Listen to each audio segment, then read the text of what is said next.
Hi, this is Dave, and before we get to the show, I wanted to ask you a favor. One of our goals this year is to grow the show so that What Does Star Wars Mean to You reaches more listeners. And that's where we're asking you for help. And it's really easy. Wherever you listen to us, please hit that subscribe button.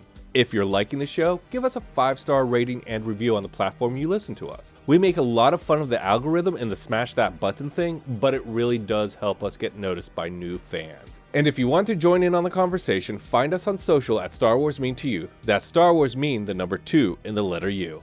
Now, let's chat some Star Wars. Hello there, this is Dave, and I'm an original trilogy kid. And this is Laura. I'm a prequel trilogy kid. And welcome to What Does Star Wars Mean to You? The show where we talk to all kinds of fans of Star Wars to take the hate out of the debate and look at the franchise from a certain point of view, one fan at a time. Our guest today is a multi-hyphenate lover of Star Wars. She is a marketing director, a writer, producer, influencer, and podcast host. She has created the comic book Treasure in the Core and has written several short stories as well. She hosts the Geeky Waffles What's Glup and co-hosts Padre Pascal. She has written for StarWars.com, consulted on Star Wars books like Brotherhood, and was the assistant producer on the docuseries Looking for Leia.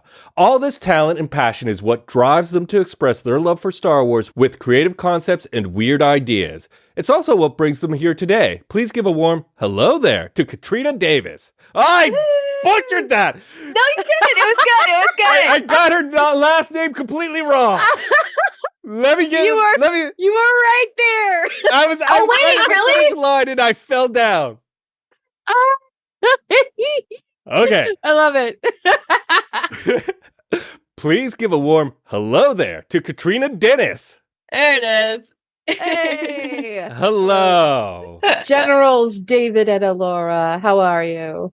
Good. Thanks for being with us here today. Are you ready to share what Star Wars means to you? Oh, always. I'm very excited to be here, and thanks for having me on the show. Yeah. We're going to roll right into 5 with the Force. Yeah. Because we like to just get that Star Wars baseline. What movie is your go-to favorite?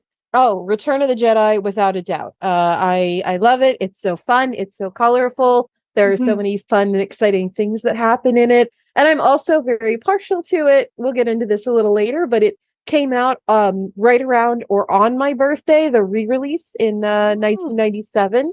So that was the first movie I got pulled out of school to go see. So it means a lot to me. I got to play hooky because of Return of the Jedi, so definitely love that one. That's fantastic. And I also like that you said it was the first one, which implies there were several others, which, you know, you have the right parents. Yeah, absolutely. She's sick today. She won't make it in. Yeah. And my dad was a teacher, so it was extra juicy. It was just like, oh yeah, we both can't come to school today. Sorry. That's so funny. I think Dave just rolled a D6. What did we get? I got 2. 2. Okay, who's your favorite minor character? Oh my goodness. I could go on for ages, but I think I'm best known for loving Asijj Ventress, who was introduced in the Clone Wars 2D series and most recently came back from the dead in the Bad Batch. Star Wars likes to do that. Yeah, of course. And you know what? She's one of the few women who actually get to come back from the dead, which was great. You know, I've got a million theories that all make total sense about why she's back, but I love Ventress. I love that she has like one of those very unique redemption stories in Star Wars where now officially her redemption was not because she died in sacrifice, but now it's much greater and much bigger than what it could be. So yeah, I just love her. And she's so sassy. She has a great name too. Yeah. I want to be a fly on the wall in that room where Dave Filoni and George Lucas were like, all right, we're going to have this character, right? And her name is going to be like Vengeful Temptress. How do we put those together? Like, yeah, Ventress. I love it. And then, you know, using Asajj's name. So great stuff. I just love it. That was probably the exact conversation. Yeah, basically. What is your favorite line to quote? Ooh, well, hello there is how I introduce myself in every Slack. Every time I join an organization just so people know, what I'm about. Sure. So definitely the cool ones get it anyway. yeah. Hello there is pretty much at the top of all my quotes for sure. Right on. Besides the movies, what is your favorite Star Wars content? And it doesn't have to just be the shows. This could be a game, a comic book, novels. Yeah, I will have to go with the comics. And this was from like, a very young age. I used to go to a little comic shop called Villains in Miami with my dad, and my allowance was comic books. And so once I got into the Star Wars comics, I didn't really read anything else for a very good long time. And so once the comics came back with Marvel, I was really excited because I grew up on the Dark Horse comics, and now I have this new wonderful run of comics where we're getting all these amazing characters in different eras. Okay, last of the Five of the Force. As the host of the podcast, What's Glup? Who is your Glup Cheeto? That's a good one. This one changes a lot because we're in this wonderful era of being Star Wars fans where we get Star Wars content like all the time. I would say right now my Glup Cheeto is who I really like? Corday, who is one of Padme's handmaidens. The first Latina to have a speaking line in Star Wars, and she's dying. But I love Corday. I love the expansion of all the handmaidens like stories that we've gotten recently in both books and comics, and she stood out to me as like someone who's very brave and courageous, and untimely end and stuff, but it was still also like, oh man, so cool. Yeah. What was your first introduction to Star Wars, and can you walk us through that experience? Yeah, I love telling this story because my introduction to Star Wars happened at a Star Trek convention. My dad, my dad is a huge Trekkie, and so am I, and my partner is a huge Trekkie. He designed the Enterprise F for Picard and for Star Trek Online. So Star Trek has been an immense part of my life, my whole life. But one particular Star Trek convention, my mom was out of town. My dad couldn't find a babysitter, and so he dressed me up in a little TNG captain's uniform and red. And to the Star Trek convention, I couldn't have been. I don't know. I think maybe like 3 or 4, because again, TNG was like the hot thing, and so that was right around the time that was like in its final seasons. And because it was the 90s, I walked around by myself in the vendor hall. Sure. Why not? 4. Very safe. 4 years old, just hanging out in the vendor hall. It was a different time for those listening now in Gen Z that are horrified. Yeah. Yeah, it was a much different time. My dad was in like a Babylon 5 panel or something, and walking around the vendor hall, and he was like, okay, well, look at your wristwatch and meet me back here at noon. And so that was like a whole thing. Yeah. And so I was walking around the vendor hall by myself, and I like came up to like a card stand with a bunch of trading cards from like Star Trek, and I found one in the front, and it said Star Wars, and it had Han and Chewie in like their classic pose where like Han is a little crouched and he's got his like DL-44 blaster pointed out, and Chewie's got the crossbow. And I was like, oh man, this is so cool. And so when my dad and I met up again at the established time, I took him back into the vendor hall, and I like pointed at the card pack. I was like, I want that one. Who are those Star Trek characters? And like we went home that night, and that was the first time I saw A New Hope on VHS. And so, oh my gosh. Yeah. So it's been a foundational thing. Like Star Trek and Star Wars have always kind of gone hand in hand for me because of that. Yes. So what a memory. Did your dad, was his reaction like, I've got a Star Wars person on my hands, or was it just, hey, they're excited about what I'm excited about, let's have fun? Oh, absolutely. Like my dad is definitely not among the toxic, fan base. He is very welcoming, and he was really excited when I got into Star Wars, because like I like Star Trek, but I was 4. I was not at a point where I could really understand what was happening in Star Trek. But Star Wars was made for children, and it was something that I could immediately get into. And I understood even in the scenes where I didn't really understand what was happening. So he was really excited to introduce me to that. And, you know, we got back into Star Trek later on in my life when I was more like aware and stuff. And it was great. You know, he was very encouraging. What was it, 4 or 5 years later, the re-releases happened. Like I said, he was a middle school teacher at Miami Springs Middle School, right? Around where I grew up, and I was in elementary school at that time, and he pulled me out of school, he pulled himself out of school. And we went and watched Return of the Jedi for my birthday in 97. And he did it again in 99, pulled me out of school, pulled himself out of school.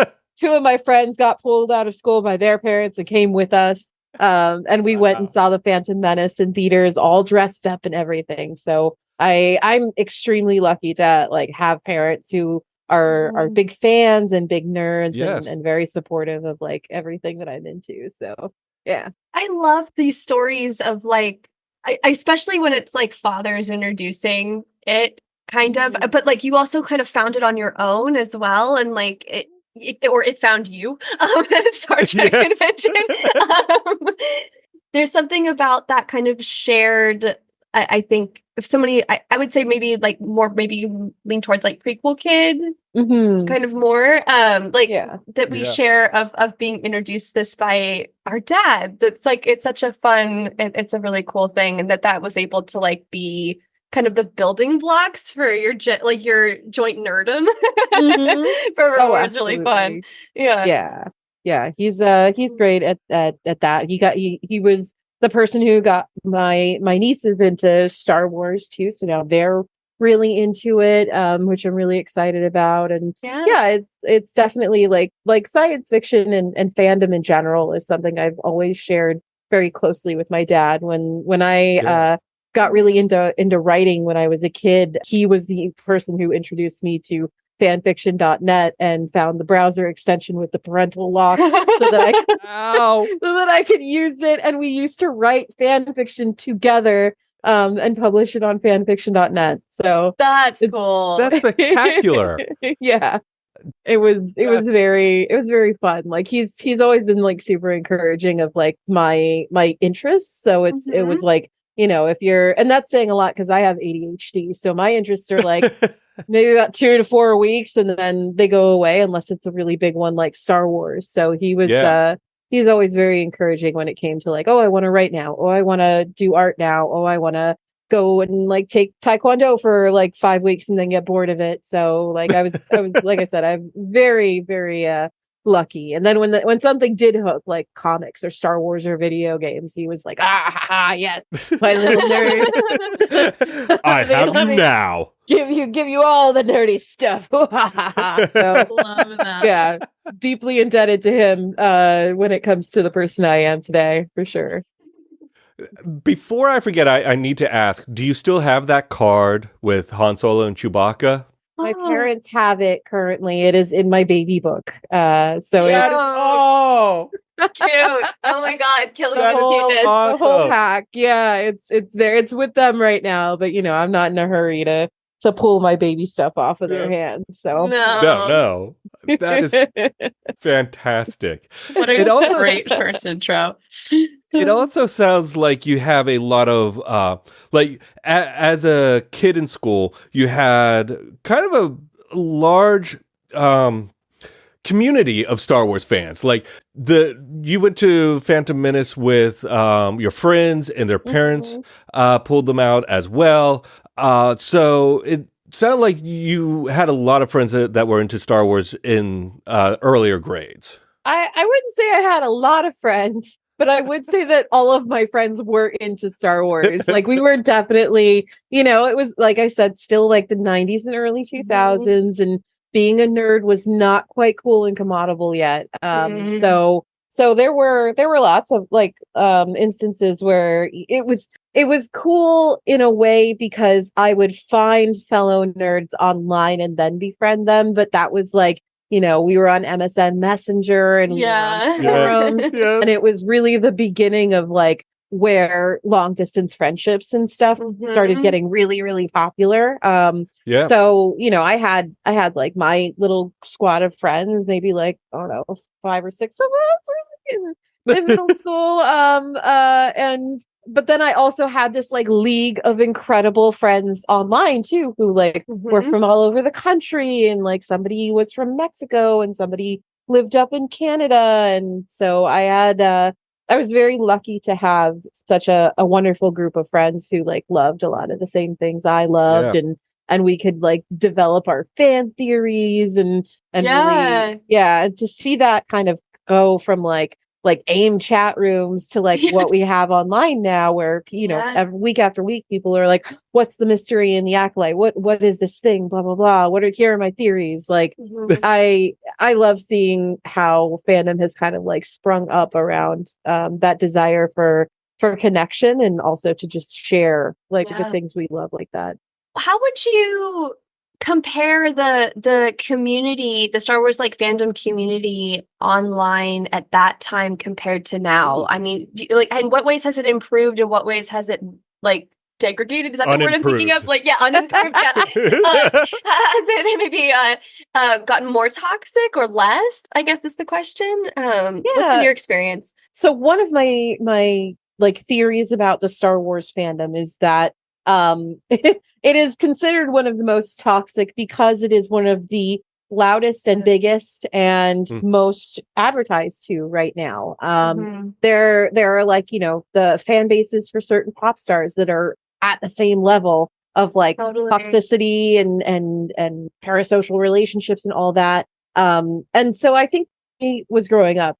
My point of that is, when I was growing up and I went and saw the prequels, and I would come out and be like, that was awesome. That was amazing. I had so much fun, blah, blah, blah. And then I would like log on to like JediNews.net or like Club Jade. And like there would be like 40, 45-year-old guys going like, that was trash. It was garbage, blah, blah, blah. George Lucas is ruining Star Wars, which is one of the funniest things in the world. If you think about how people hilarious. Now are like, oh, George, why we want George back. And it's like, you were the guys who chased him away. So I mean, you got it's I think that the thing I learned from being part of fandom from such a young age especially is that you have to, you know, really kind of choose where you want to be and who you want to be around. Because when you go to like these conventions and especially like Celebration, the attitude is radically different. It's everyone is happy to be there. You know, we paid a lot of money to be there. So goodness knows, hopefully we're happy to be there. But everyone is happy to be there, happy to interact with other fans. Like there isn't this like mob of like hateful people running around like telling people they suck because they're dressed as like this female character or another. It's a bunch of fans who love Star Wars having fun and interacting with Star Wars in the ways that make them happy. So I guess my point to that is always it sucks to see the negativity, and it sucks to be the subject of it, as I have been, you know, pretty much my whole life. But when you find your people, you can stick with them. When you find your people, you go to them to express how you feel about things, and you celebrate with them. And then, you know, if you're lucky enough, you get to go to Star Wars Celebration or a convention with them and hang out and have a good time. So, yeah. Great answer. Thank you. Was Return of the Jedi your first in-theater experience with Star Wars, or did... Yeah, it was. I think just because before that I wasn't like old enough, I guess, because they came out like consecutively one year after the other with the re-releases, if I remember correctly. So I would have been 5, 6, and then 7, right? I can't do math. No, so 7, 8, and 9. So I think it was really just like a school / you know, age thing where, you know, when I turned 9, my dad was like, yeah, it's okay now. Like you can you can be out of school for a little while. We can sneak you out. Or wait, 6, 7, 8, something like that. I can't do math. I was a child. I was 5 when Phantom Menace came out. And so I think my first Star Wars in the theater was episode 2 because of that. Like, like why would, My parents were very much like the type of people who were like, we want you to remember the experience, so we're gonna wait so that you're at an age where you can like register you're having that experience. So yeah, that was my very first like Star Wars theatrical experience, and I was like so excited. I think I remember my dad like woke me up that morning and told me that we were going to go to Return of the Jedi, and I didn't know that for that day, so it was like a huge surprise. Like, you're not going to school, you get to hang out today, and then we're going to go watch Return of the Jedi like at noon and stuff. So it was really, really cool, and it was such a great like experience because, like I said, I had only seen VHSs on like my dad's TV, and back in the day, TVs back then, they were not. They were square. Like, they were square. Square boxes, and like unless you were super rich, like your TV did not get over 32 inches. No, like right. Oh man, but it was great. It was it was a very cool experience, and I'm glad I got to experience that with my dad. So yeah. That's great. One of the things I saw, I'm not sure if it's another podcast or if I read it, someone referred to you as the CEO of Ventress, Asijj Ventress, which I thought was great. And I've been trying to think of like better things like the mayor of Ventress Town or... Yeah. President of the Ventress States of America. Yeah. But when were you first introduced to her, and what attracted you to her specifically? Yeah, was it like love at first sight, or was it a gradual thing as you like a slow burn as you learned more and more about her character? You were like, yes, this is good. Yeah, I would say that I am the Viscountess of Ventriston, and I thought of that one just as you were doing that. I was like, "Ooh, so quick!" But yeah, I do. I think it was one of those where, like, I thought she was super cool right off the bat. I didn't watch the Tartakovsky Star Wars because I didn't have Cartoon Network at that time.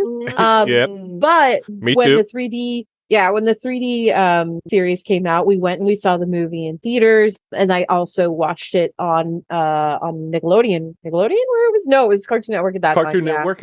It was So by that time, I had Cartoon Network, and so I watched the movie. I immediately thought she was like super cool. I thought her like flirty little fight with Obi-Wan was like, ooh. Who's that? Like, let me go see how I identify with her. I too like Obi-Wan Kenobi. Who doesn't? Yeah, and then I got introduced to this, this incredible character who, like, she has these like awesome badass like I support women's wrongs moments, but it's also cool to see her as like one of the most complicated and complete female characters in Star Wars history. So, and it was really like, not to get super personal here, but Ventress's arc progressed in a way that really rippled out and meant a lot to me when I myself ended up in a not so great relationship as an adult. I thought a lot about her, especially while I was getting out of that relationship, and how she survived being like, in her case, abandoned by Count Dooku, who had abused her all of those years, all of the things she had endured and the traumas that she endured and the decisions that she then made to make her life her own. It wasn't like, oh, well, I'm going to run back to the Jedi Order. It was, these people have all done me wrong. And I don't want anyone to end up like me. And so I'm going to help this young girl, Ahsoka, who I used to want to kill, but now she is, being hunted by the people she trusted. And I see her being betrayed and all of this. I'm going to help her. And then like, she has a lot of moments like this in the latter half of Clone Wars where, she sees that when the princess in the episode Bounty, where, she sees this young woman being sold off as a child bride. And she was like, not on my watch. I'm not going to be like a nice, heroic person about it, but absolutely not. There's a comic where, she meets these two young girls while she's going to try and hunt Ahsoka's bounty. And she saves them from someone who is accosting them. And so it's those choices that she makes that I think make her such an interesting character, because coming back from trauma is extremely hard. And coming back and making choices that are not only good for you, but good for the people around you, and deciding that I'm going to be the protector of these people so that they don't have to go through this again. It's a big choice to make, and it takes a lot of willpower. And I think that Ventress is this wonderful study that we don't get with other characters who were bad and then became good, or were good and then bad and then became good. She's this study on what you can be if you just make the right decision at some point in your life. Like she, in Dark Disciple, she says, it's never too late to make a choice to be better. And I love that about her, I think. And then even when she does heal and choose to be better, she's still like her sassy, like badass self. Like I loved what they did with her in the Bad Batch. I thought all of the choices were exactly perfect, definite choices I would have made with her character. The way she interacts with the batch, and like how, you know, she there's a misunderstanding and she like sees it through and shows them that their perception is wrong. And that hits Crosshair like square in the gut, basically. Shows him that like, yes, you can decide to be better. And then also, of course, like showing Omega what it feels like to have someone meet you on your level and trust your word. And she like was that critical person for, I think, both of those characters. So I've seen some critique of that episode where it's like, oh, it's just filler. And I'm like, no, it deeply deeply affects that one. Yeah, I think that was one of the deeper episodes of the season. For sure. I love what you're kind of getting to here, though, in the importance of more like female character, like really explored female characters in Star Wars, and like what that means to the audience, and what that means to the Star Wars universe, and to the greater story in general, which is like showing a different type of power and strength and intuition that isn't as common in more, male story arcs. Not that it's never there, but not as common. And I had intended to ask you this later, so forgive me, Dave. We might jump around a little bit in our interview questions. But since we're on the topic, for those listening who don't know, you were one of the producers on Looking for Leia, which was exploring the Star Wars fangirls and kind of this traditionally male nerd arena. I love that description of the project. I thought that was great. But I think my question is, since we're on the topic, like, can you tell us about getting involved in Looking for Leia and like why that was an important project to you? Yeah, absolutely. I had been friends with Annalise for about a year or two by then, and I really loved her work. And Looking for Leia had done one round of shoots already, and they were going to use those to create a trailer and go and crowdfund. And so Annalise knew about my work as a social media manager and brought me on initially to just do the marketing campaign for that. But then when we knocked our crowdfunding goals out of the park, I was like, hey, I have, some light production experience. I worked with Felicia Day at Geek and Sundry for a number of years, and I was on set with her. And I had done a few other like freelance productions with like Netflix and BC and stuff. And I was like, hey, I'd love to get involved in this because it's a message that is important to me personally. Running the marketing campaign helped me a lot when it came to getting to know what the ins and outs of the project were. And I was also like, and I'm also going to all the cons that you're going to be at this year. So you might as well put me to work. Right.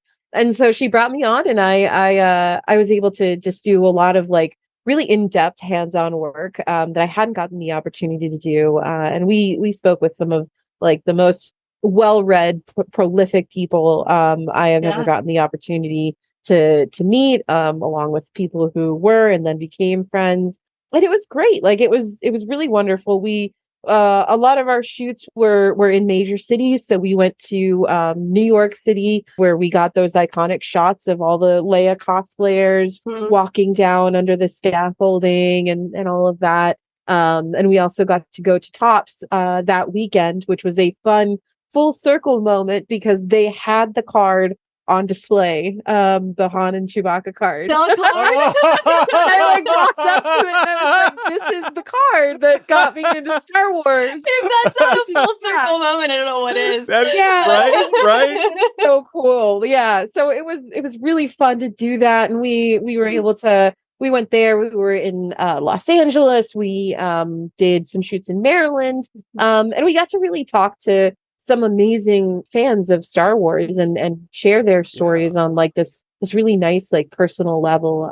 And now the documentary is free to watch online at lookingforleia.com, so everyone can watch it. We enjoyed a great run on Sci-Fi, which was fantastic. But I'm really glad that like now it's accessible to anyone anywhere. So go watch it, folks. Were there any like particularly memorable or impactful moments that occurred while you were shooting the series?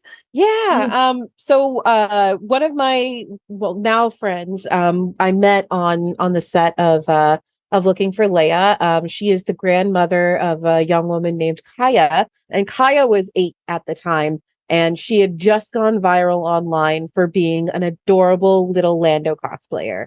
And I loved interviewing them because it was just their generational gap was, Mimi, her grandmother was a 77 gal. Like she went and saw Star Wars in theaters, and now Kaya was seeing at that time the prequels come out in theaters one after the other, and getting to like see their perspectives on Star Wars and like what aligned and what was different was so special and cool. And really, I think that series, like, I would say that, I had a pretty open mind about Star Wars fans in general, but that series really taught me like how to view everyone and their passions with compassion, because there were folks who like, they shipped things that I didn't ship, but like listening to them talk about why they did it and why they love it and why they love this character or that character that I don't like was like, you make a compelling argument. Yes. Yeah, like it's not for me, but now because of you, I'm very happy for it. And one of the things that I like to say now these days when it comes to fandom is I'm not an auntie, I'm an auntie when it comes to fandom, because I may not ship your ship, but if I see some merch with that ship on it, you are at least going to get a photo of it. If not, you are going to get it in the mail. Yeah. And I think that's the best way that you can really view fandom, especially with Star Wars and like the smorgasbord of stuff that we get as Star Wars fan. Like we are so spoiled, and this is me just taking it as like a perspective of someone who loves Star Wars and Star Trek. Like the Star Wars fan base is like, we are drowning in stuff. Like we have new shows, we have comics, video games, we have merch beyond like my wildest dreams. And like Star Trek fans are lucky if they get a nice towel. Like it's so hard like shopping for my Star Trek fans, because I'm like, I'm gonna get them like some really nice sunglasses, and it's like, Diff only makes Star Wars sunglasses. There are no awesome Captain Picard sunglasses. So no like, Geordi LaForge glasses. Yeah, exactly. I feel very lucky to be a Star Wars fan in that respect, and I think that when people get upset that like something isn't aligning with how they feel about Star Wars, I just would like to urge those people to like turn around and look at all the things that they like about Star Wars instead, because like there's always so much, that you could still go celebrate, come and taking away the Star Wars that you love. It's just there's more of it now. Like you don't go to a buffet and get angry because you like chocolate ice cream and they put out strawberry ice cream as well. It's very true. That's a great analogy. It's a really great analogy. I also like the idea. The other thing about Star Wars fans of the original trilogy who are being dicks right now, or however it is. It's not like the original trilogy is ignored either. They support that with merchandise, with stories in a really great way, as well as all the other amazing stuff we're getting. So I, put the strawberry ice cream with the chocolate ice cream and enjoy both, because ice cream is delicious. Yeah.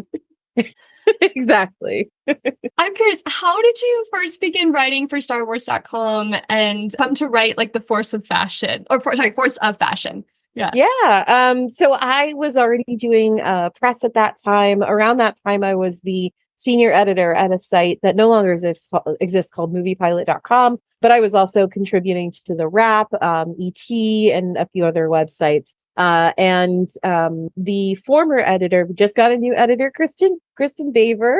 But the former editor, Dan, he reached out to me because I was constantly talking about Star Wars on Twitter, and I was doing press on and posting that on Twitter and doing posting and all sorts of stuff. And he reached out to me and was like, hey, I really like your work. We're looking for columnists over at StarWars.com to do certain like specifically focused columns. And then if you have a pitch for me, go ahead and throw some at me. And I sent him a number of pitches, and they chose Force of Fashion, which I was really excited about because one of like so my rad. It was so cool. And like I got these like really incredible interviews with different designers. I got to meet Ashley Eckstein for the first time, and she was super kind. She sent me like a huge box of clothes after our interview that like I still have them today, a lot of them. But it was really cool, like beyond the free clothes, like it was really neat to get to talk to not just people who are manufacturing like Star Wars fashions, but the folks who like did the costume design from the prequels, the original trilogy, and really get into their heads about like, why did you choose this for this specific setting? So it was really cool. And that was entirely founded on, my dad gave me a copy of Dressing the Galaxy when I was a teenager. And that was why I wanted to start that column, because I was obsessed with that book. So being able to like expand on everything that I had already learned in Dressing the Galaxy was really neat and a really great opportunity. Yeah. You're writing in those articles. I'm not someone who really knows fashion. I'm sure you can tell by my t-shirt and jeans. But your article like brought to life exactly the look and feel of the costuming. It also gave me a great it was written so extremely well that I could not do anything but understand how costuming affected the movies. And one of my favorite articles was the Dark Jedi, not the Dark Jedi, the Sith faction. Yes. Going through like the Emperor, Count Dooku. It was so impressive that how you highlighted their personalities, their character traits, and presented it in such a phenomenal way. It really was spectacularly well written. I know my words right now are like gobbledygook, but I was very impressed. No, I echo that. I think the question would be like, from your point of view, based off of those interviews and that experience of writing the column, how do you view like how costuming was done in the Star Wars universe? Like, what did they get right that drove the narrative and built that world so well? I think it was just all about understanding who those characters were and, what factions they were from. One of the things I loved studying was the decision making behind how they were going to dress the Jedi in the prequels, because their only basis for that before was what Obi-Wan wore in his Tatooine, hut. And like learning about why they decided to expand on that costume and what the variants were, and why, Qui-Gon's belt and undershirt were different from Obi-Wan's belt and undershirt, because they had different ranks and different personalities, and they had different styles of fighting, even, that they had to adjust their costumes to accommodate. I think that was really like what drove me to want to do that column in the first place, because I am actually not a costume design or fashion major. I'm a writer, and I'm very like super character focused, and so character work means a lot to me. And I think that one of the key points of Star Wars and building characters that feel immersive and real, it comes down to that costume design, because you don't, if you see like Rey or Vi walking around Galaxy's Edge, you don't really think about why they chose what they chose to wear, but because the costume makers decided on those specific like items, and the orange of Vi's jacket, and the way that Rey wears a bit of an amalgamation of her costume at the parks from across the trilogy. Because they made those decisions, those characters stand out as recognizable. They stand out as realistic because they're not wearing anything that, feels like cosplay or foam or anything. Not to downplay cosplay, because it is a feat in itself. No, I get what you mean, though. Yeah. Because they made those choices from the fabric to the greeblies and stuff that they wear, it feels more immersive being there with those characters. Whose closet would you most want to raid? Who's your Star Wars fashion role model? I would absolutely 100% say Kira. She has she has such a smart and sharp fashion sense. Everything she wears is functional. You can bet she's got pockets in all of those jumpsuits. Sure. And she just she dresses in a way that's like, I am the boss, but I'm also super stylish and I know I look good. And so I think definitely hands down her closet would be like the one I'd want to raid the most. Right on. I love it. Okay. I yield the floor. How do you think Star Wars has influenced your creative process? Oh, yeah. I think that it has influenced the way that I think about world building the most. Because I think this is really it's something that is uniquely Star Wars, and maybe does exist in other franchises again, like Star Trek, is that you have a central creator, but they are very reliant on putting together a great team initially. And because of the story that they build with that team, like George built it with the folks at ILM, and he needed those people. He needed Marshall Lucas. He needed his editors. He needed his sound designers. He needed John Williams and everyone who worked on the music to really make this world immersive. So I think that one of the key points when I think of like new stories that I'm putting together, especially the ones where I'm just like, oh, if I ever sell this one, I'm gonna ride it into the sun.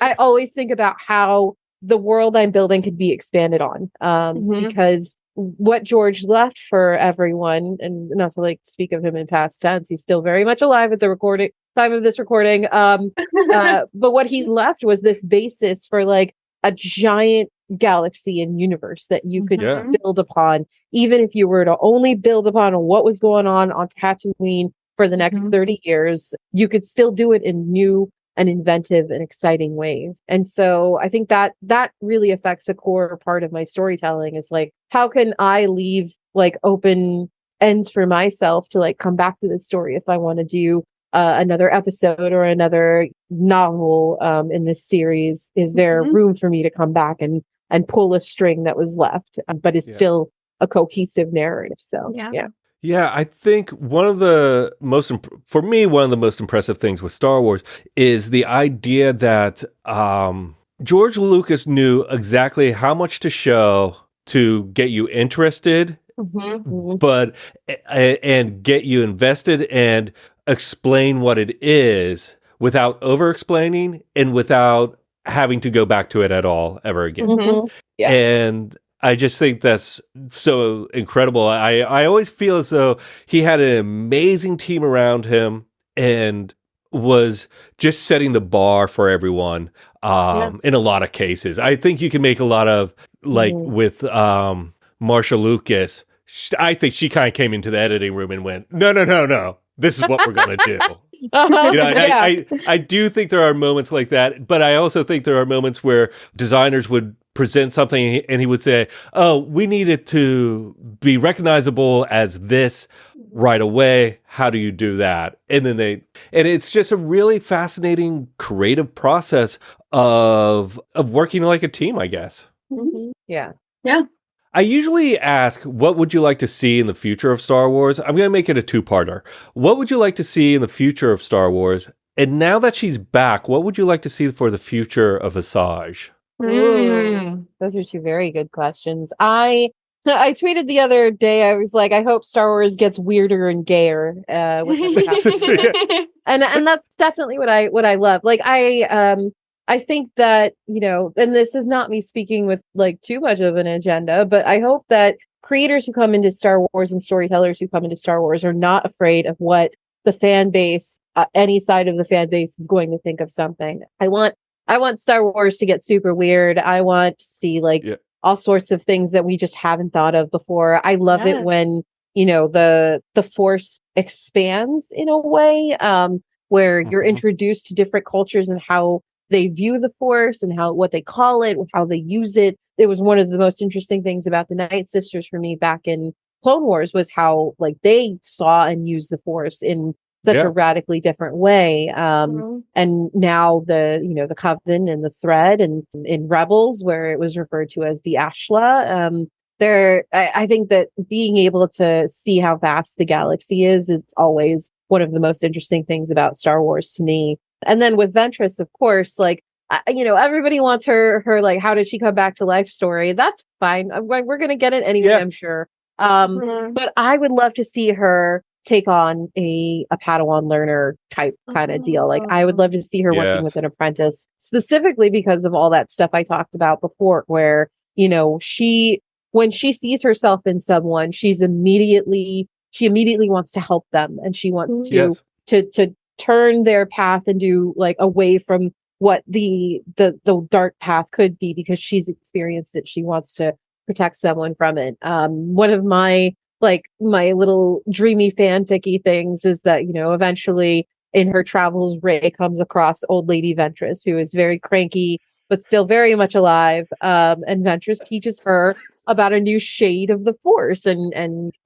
Rey's learning then expands, and Ventress gets to kind of be this like master to Rey's apprentice. But really, any story where like she is kind of challenged to take on the burdens of other people, and what she decides to do with that, I think is really cool. I think one of the theories I have running right now is that she and Quinlan are both part of the path, as it's being referred to right now.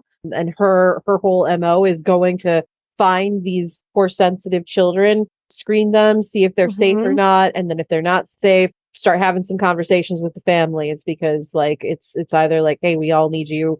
You all need to go into hiding, or something else, So I think I'd love to see who Ventress is now that the Clone Wars are over, because everyone has a radical change after the end of the Clone Wars. They are, no longer pawns in that campaign, and what her decisions are like now that, they're all entirely hers. So. Right. When you're talking about Ventress, one of the things that came to my mind is the idea that Ahsoka is a little bit the light side mirror of Ventress. And I just think that's really kind of interesting how Ahsoka's kind of going through some of the same stuff of like the Jedi Order abandoned her. And they let her down, and she had to she struck out on her own. And she also became, like what you said, she's not an anti, she's an auntie. They both very much did that. And I think that's really amazing. Are there characters in the Star Wars universe that you really want to see expanded further, besides Asajj and Ahsoka? Yeah, definitely. Well, to your first point, I think that's a great point. Like, Asajj is definitely, I see her as a foil to the Clone Wars 3. I see her as a character who, if other choices were made, she could have absolutely been like their Zuko, basically, where it was like, Ventress is part of the brood now. She was a baddie, but now she's just a baddie in heart. But she does share a lot of qualities, both personality wise and historically, with all of the characters. I like to say that she is very much a dyad to Anakin in that sense. They have very similar stories that just like go opposite parallels. And in that moment where, he's trying to track down Ahsoka and she's trying to protect Ahsoka, that's where their stories like cross and converge. And Anakin is challenged in that moment to see Ventress in a completely different light and listen to her words about the Jedi Order betraying Ahsoka, just like her master betrayed her. Anakin doesn't take it the way one would hope, but he's known for that. It's that moment where like, he no, not like that. But he is challenged in that moment to see Ventress as like a person who actually goes through the things that he has gone through and the things that he is challenged with. Like, I'm sure that if they were given the opportunity to like learn that the one and the other were slaves as children and they were, taken in by the Jedi and blah blah blah, I feel like Anakin's thought and like his consideration of her would be very different. But that would also not be very great for Palpatine, so they had to be enemies. And then even with Obi-Wan, Ventress is what could have happened to Obi-Wan if he succumbed to the dark side when Qui-Gon died, because that is exactly what happens when her first master dies in front of her. Like, she succumbs to the dark side. She, in her grief, kills everyone, and then a couple years later there's Dooku going like, oh, how convenient. Right. I need an acolyte. But as far as characters that I would love to see more expansion upon, I'm always game for new Hera Syndulla stories. I think she's one of those characters who constantly is the support in other people's stories, and she's great, wonderful as it is. But I would really like to see more of Hera's story, more of like the intricacies of what happened with her family, and how she ultimately like made that decision to become a rebel soldier. So yeah, I'd love to see more of that. And then like in that same vein, Jason Syndulla, like that kid, he's gonna be interesting, and I'd love to see him growing up alongside our sequel trilogy kids, because I feel like Jason, if he knew Ben, if he knew Poe, like there's so much that could add to all of those characters' stories if they had like some sort of dynamic going on. And I'm always about having more angst. So if Jason and Ben were friends and Jason had to watch Ben fall, that would be delicious to me. So What are the top 3 elements that make Star Wars to you? That's a really good question. I think the top 3 elements are always being a story of overcoming the odds. I know a lot of the things or one of the themes that fans like to say is it's about hope and redemption and this and that, and it is those things. But overcoming a challenge that seems just too big to face will always be a huge dynamic in Star Wars for me, because it is an allegory. The original obviously is an allegory to the Vietnam War, and Star Wars has still continued to reflect modern day issues in its narrative. And I think that is a huge key to what makes it important and special to me, and what makes it such a grand space opera, is that it's grounded in reality and we can relate to it, but it's something that is, far, far away. It's in a long time ago, another galaxy. And then I think the second thing would be, it is about connection and finding how we connect to other people in unexpected ways, that the Force, it runs through us all. It connects us all. It's a thread that holds us together, or however you want to view it. It is always about how unlikely people connect with one another and do great things, or at least form incredible friendships, relationships, etc. And then the third one is I would say epic space battles. I love my pew pews. I love giant space battles. I love watching the fighters like stream through when the Vector showed up in the Acolyte, like that first little Vector that was just flying down across the sky. I was like, a real Vector. I flipped my lid. And that's why I was still having fun. I have my opinions about the prequels. Some of them are up, some of them are down. Everyone's entitled to them. But when there were giant space battles, I was a happy little clam. Like they were so good. Like and as someone who would qualify as a prequel kid, like we were spoiled with good space battles in the prequels. The Revenge of the Sith starts with an epic space battle. Yes. And Obi-Wan and Anakin doing freaking triple loops all the way through it. Like, that opening is one of the like strongest, like most exciting things in the Star Wars universe. And really is. So epic space battles. Great answer. What is your favorite Star Wars memory? Ooh, oh man, this is tough. There were so many just really incredible ones.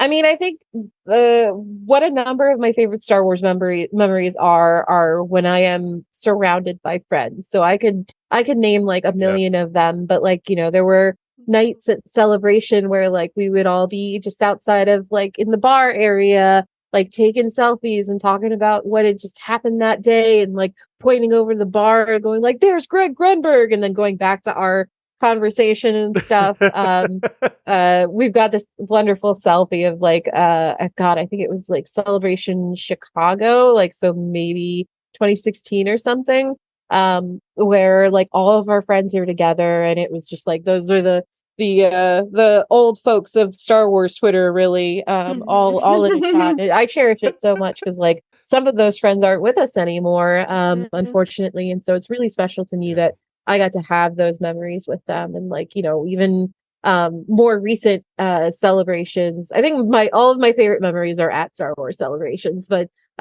it was just post COVID, so it was Anaheim 21, 22, I think. 22, I think. 22, yeah. So at Anaheim 2022, none of my friends got into the 501st party. So we were like, we're going to dress up anyway, and we're going to go to a fancy restaurant. And everybody freaking showed out. Like, whoa, man. Like, everyone looked good.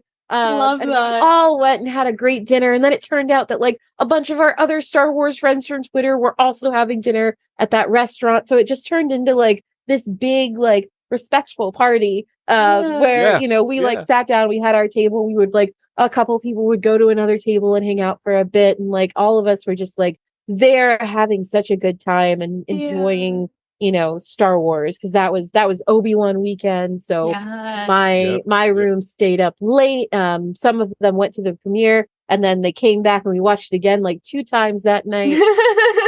It's that, my favorite memories are when I'm able to share this with other people who matter to me and create these good memories that like will last me for the rest of my life. Oh, and sorry, my other favorite Star Wars memory was at the Andor premiere, which I was very graciously invited to. Diego Luna was walking away and I called out to him in Spanish, and this man wheeled around on his heel and was like, "Who's that?" And that's awesome. We had a very cute selfie. I also got to meet Kathleen Kennedy like right after that. Right on. Right next to him. So it was just like, oh yeah, but yeah, definitely that one was great. Star Wars Day. Yeah, super good Star Wars Day. Yeah. So we've talked about your Star Wars journey, starting out at a Star Trek convention, oddly enough. Going through, getting pulled out of school for Return of the Jedi, working at Star Wars with StarWars.com, your impressive Force for Fashion, Looking for Leia, which is a really great docuseries. All the incredible moments at Star Wars Celebration. Honestly, that's fantastic. Having gone through all of this in just the past hour, can you kind of say what does Star Wars mean to you? Oh yeah. Star Wars means, I hate to be like, it means everything to me. But it also just means that, like I had said before, it means overcoming the odds. It means holding on to hope. It means thinking about your community and how you can serve and build upon it. Star Wars means a lot of things to me, but at the end of the day, it is something that challenges me to be a better person every single day. And that's what the meaning of it like is at its core to me. Yeah. It shows through. Yeah. Thank you. Really... Likewise. Catrina, can you tell people where to find you if they want to read your articles, if they want to talk to you socially? I don't know. How do you say that? Just follow you. Follow you. That's it. There we go. Yeah, you can follow me anywhere on the internet at Catrina, OHCATRINA, on all social platforms. I like you had mentioned earlier, I co-host a podcast called Pedro Pascal, the podcast about Pedro Pascal. I also host What's Glup, which is all about the Glup shittos of Star Wars and the people who love them. I make memes on Twitter. I write for a couple sites. I do all sorts of wild and crazy things all over the internet. So yeah, follow me on socials. It's going to be a very exciting summer. So I hope that you all will join me on the adventures. Yeah. Excellent. And all those links will be in the podcast notes as well. Thank you for coming on. Yeah, this has been really, I loved this conversation. Really enjoyed your energy. It's so amazing. And you know, if the point of life is to share with other people, I'm so glad to have found you and be able to share Star Wars with you. Thank you so much. That is so sweet. Oh man. I hope the act crying episode, because I'm almost there. Yeah, thank you so much. It's so much fun speaking with you too, and going over all these wonderful memories together, and I'm so thankful that you asked me to be on the show. Of course. May the Force be with you. May the Force be with you.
Hi, this is Dave, and before we get to the show, I wanted to ask you a favor. One of our goals this year is to grow the show so that What Does Star Wars Mean to You reaches more listeners, and that's where we're asking you for help. And it's really easy. Wherever you listen to us, please hit that subscribe button. If you're liking the show, give us a 5-star rating and review on the platform you listen to us. We make a lot of fun of the algorithm and the smash that button thing, but it really does help us get noticed by new fans. And if you want to join in on the conversation, find us on social at Star Wars Mean to You. That's Star Wars Mean, the number 2 in the letter U. Now, let's chat some Star Wars.